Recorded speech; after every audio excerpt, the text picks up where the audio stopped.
This is another wood milling video. My friend Gabe's dad has been taking out a few trees on his property in Washington State. There we go. No, it's like I always figure I'll shoot a little bit because whatever I use the wood for, it's good to... Yeah, a little backstory. But then it always ends up turning into a whole video. The first tree that we milled was a Douglas Fir that was about 28 to 30 inches or so in diameter at the base. We had two sections of the trunk to mill up, and Douglas Fir tends to grow nice and straight, so we had pretty much two cylinders to work with, which was nice. The first pass when chainsaw milling, I use a ladder as a guide, and this gives us a track for the chainsaw mill to ride along, which gives a nice straight cut. And the trick with this is to locate the ladder so that the cut goes through the log the way that you want it, which is usually to have the cut parallel to the center of the tree, which was fairly easy because this was almost a perfect cylinder.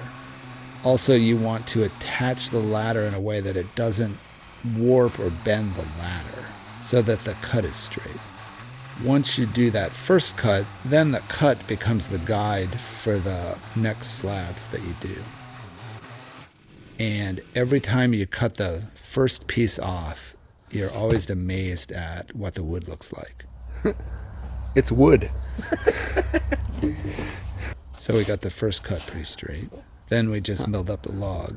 And this actually went pretty much straight forward. We didn't really have any incidents. We were cutting fairly thick. I think the first one was 4 inches, and then we decided to go with 3-inch thick slabs. Basically, my theory is we want to get it small enough so that we can move the pieces. As the bigger the pieces are, the fewer cuts we have to make. I fill the saw with gas and bar oil between each slab, which we're not running out of on each slab, but you really don't want to run out of either of those while you're cutting. So it's better to have more in there than you need than not enough. Luckily with this tree as well, it was in the shade. It was actually quite comfortable doing the work. And we were able to get our vehicles in close to where the wood was. So this first day, we did the first log and we started the second log. Then I brought my slabs home. I backed the truck into our driveway and the two slabs I had fell out because of the steepness of the driveway. So I decided that's where I would unload. I have an old cart that really came in handy, and I got Calvin to help get the slabs out of the truck. I started a new pile next to the maple pile. Because the carts don't have a brake on them and they move around pretty easily, it was really helpful having someone to move and sort of hold the cart as I got the slab off. About a week later, we went back out.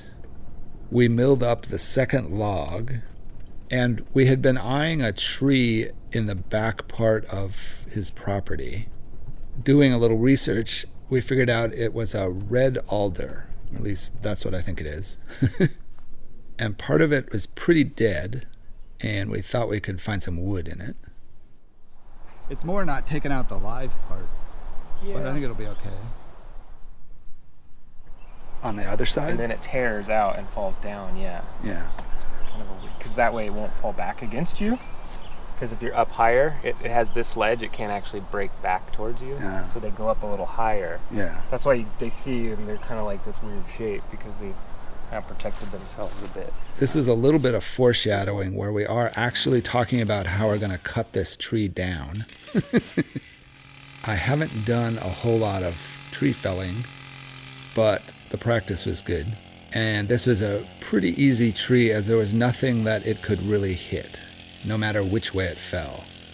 So it was really just a matter of making sure it would actually fall and not come apart or destroy the chainsaw bar as it fell. I cut a wedge on one side. Then I made the mistake of cutting my back cut on the other side too low.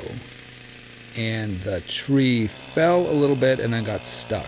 So even though the tree was leaning quite a bit, it wouldn't fall. And we tried putting wedges in the cut, and that really wasn't doing it. My fear at this point was the tree sort of coming apart and getting injured by that, or it pinching the blade and ripping the chainsaw bar apart. So we took it slow. Break, it's going. But it did finally come down. The whole top of the tree kind of just shattered apart. It was all very dry and dead.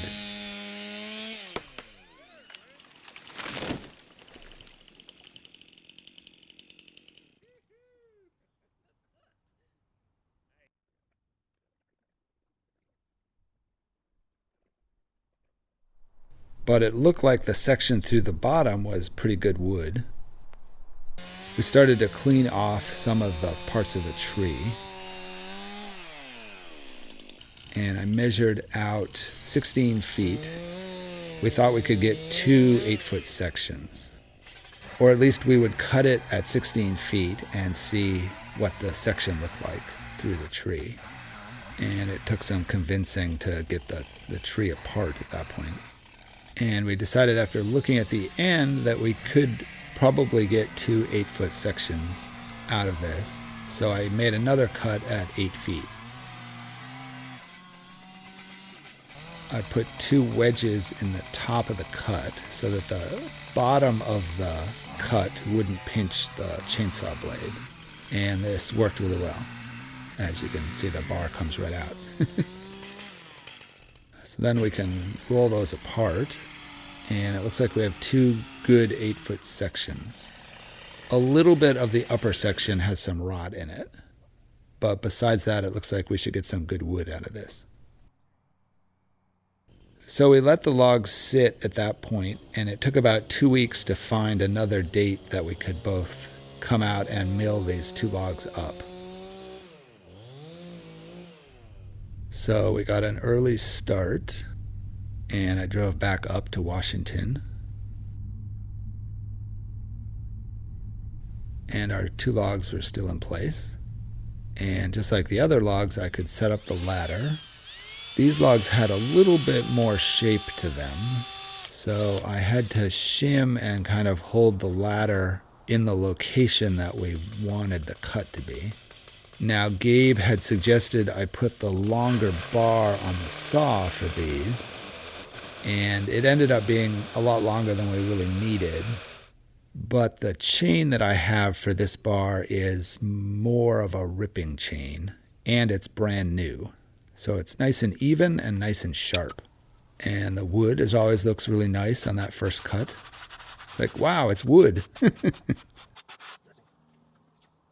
We decided to do both first cuts first on both logs, as the guide on the chainsaw was set up for 7 inches, and we could use that on both of these for the first ladder cut.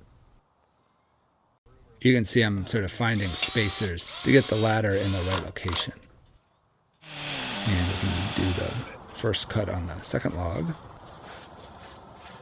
Then we can set the saw up for a thinner cut. I think we decided on 3 inches for the slabs. And it was just a matter of cutting all the slabs at this point.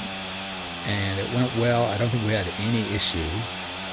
The longer bar stuck out a lot, which worried me a little because there was all that moving chain out there to accidentally touch. But because of that, we didn't have to sharpen during this whole session. The bar stayed nice and sharp. And it meant we could try different angles of the attack of the blade to the wood, I guess would be the way to say it. Although I'm still not quite sure what the best way to do that is. We can load the slabs. We could get our vehicles in right up next to the logs. it was easy to cut a slab and then load it.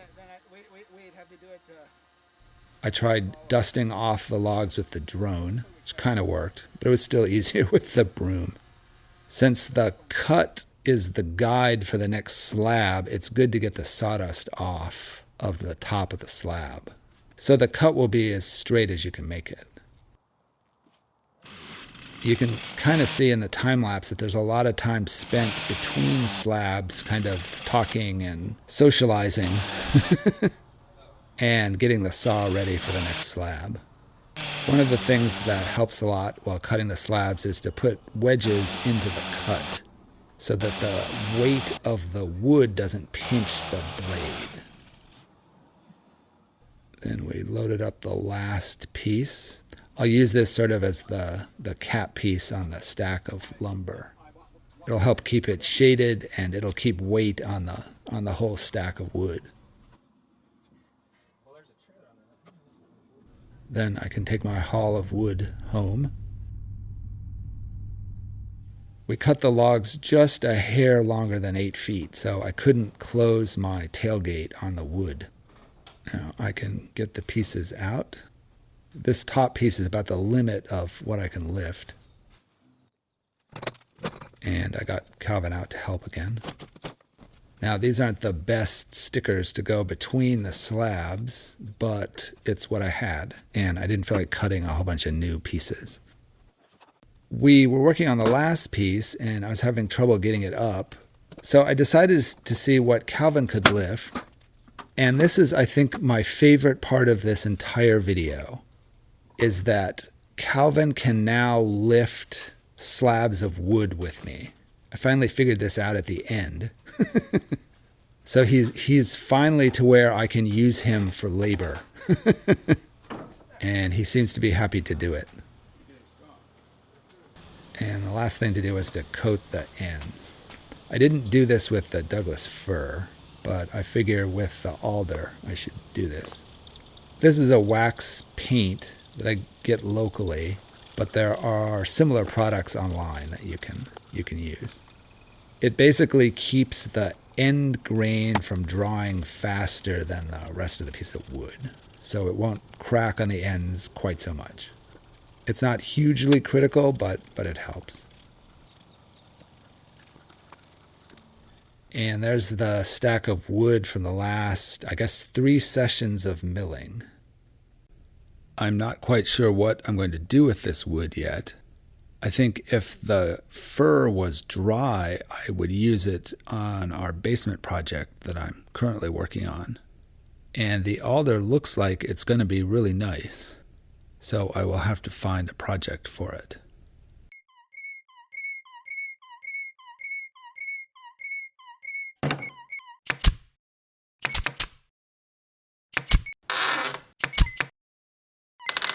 Thanks for watching.